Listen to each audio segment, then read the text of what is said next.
और रक्षा का क्षेत्र सिर्फ यूनिफॉर्म और डंडा नहीं है। वो क्षेत्र बहुत विस्तृत है। राष्ट्रीय रक्षा यूनिवर्सिटी माना मेरे लिए एक विशेष आनंद का अवसर है। यूनिवर्सिटी देश भर में रक्षा के क्षेत्र में जो अपनी कैरियर बनाना चाहते हैं, और रक्षा का क्षेत्र सिर्फ यूनिफॉर्म और डंडा नहीं है, वो क्षेत्र बहुत विस्तृत है और उसमें वेल ट्रेन्ड मैन पावर ये समय की मांग है। और इसलिए रक्षा के क्षेत्र में 21वीं सदी की जो चुनौतियां हैं, उन चुनौतियों के अनुकूल हमारी व्यवस्थाएं भी विकसित हो और उन व्यवस्थाओं को संभालने वाले व्यक्तित्व का भी विकास हो। और उस संदर्भ में उस एक विजन को लेकर के ये राष्ट्रीय रक्षा यूनिवर्सिटी का जन्म हुआ। प्रारंभ में गुजरात में वो रक्षा शक्ति यूनिवर्सिटी के रूप में जानी जाती थी। बाद में भारत सरकार ने उसको एक पूरे देश के लिए अहम यूनिवर्सिटी के रूप में उसको मान्यता दी।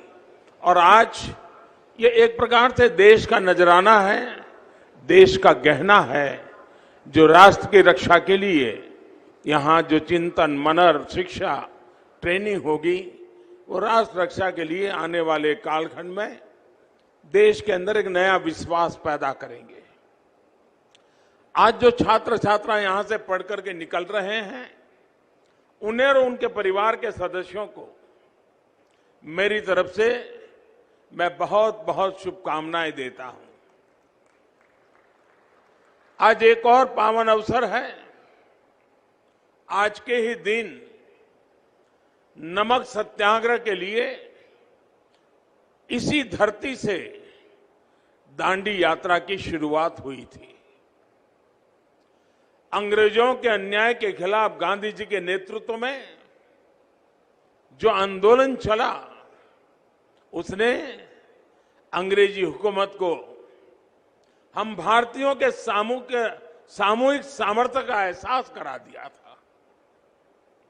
मैं दांडी यात्रा में सम्मिलित हुए सभी सत्याग्रहियों का पुण्य स्मरण करता हूं और आजादी के 75 साल जब मना रहे हैं, तब ऐसे वीर स्वातंत्र सेनानियों को आदरपूर्वक श्रद्धांजलि देता हूं। साथियों, आज का दिन स्टूडेंट्स, टीचर्स, पेरेंट्स के लिए बहुत बड़ा दिन है, लेकिन मेरे लिए भी एक यादगार अवसर है। जैसे अभी अमित भाई बता रहे थे, किस कल्पना के साथ इस यूनिवर्सिटी का जन्म हुआ था। और स्वाभाविक है कि लंबे अरसे तक मंथन किया, बहुत एक्सपर्ट्स लोगों के साथ मैंने संवाद किया, दुनिया में इस दिशा में क्या क्या हो रहा है उसका अध्ययन किया, और सारी मशक्कत के बाद एक छोटा सा स्वरूप यहां गुजरात की धरती पर आकार लिया। हम देख रहे हैं कि अंग्रेजों के जमाने में जो देश में रक्षा का क्षेत्र था, उस समय सामान्य तौर पर एक लॉ एंड ऑर्डर रूटीन व्यवस्था का हिस्सा था। और अंग्रेज भी अपनी दुनिया चलती रहे, इसलिए जरा दमखम वाले, लंबे चौड़े कद वाले, डंडा चलाएं तो सब दूर पता चल जाए कि वो क्या है, इस इरादे से लोगों को रिक्रूट करते थे। जो रेशियल मासेस थे, कभी उसमें से चुनौती करते थे, और उनका काम भारत के नागरिकों पर डंडा चलाना, यही एक प्रकार से उनका काम था, ताकि अंग्रेज सुख चैन से अपनी दुनिया चला सके।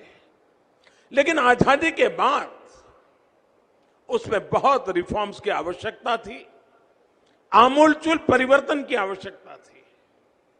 लेकिन दुर्भाग्य से हमारे देश में उस दिशा में जितना काम होना चाहिए, हम बहुत पीछे रह गए। और उसके कारण आज भी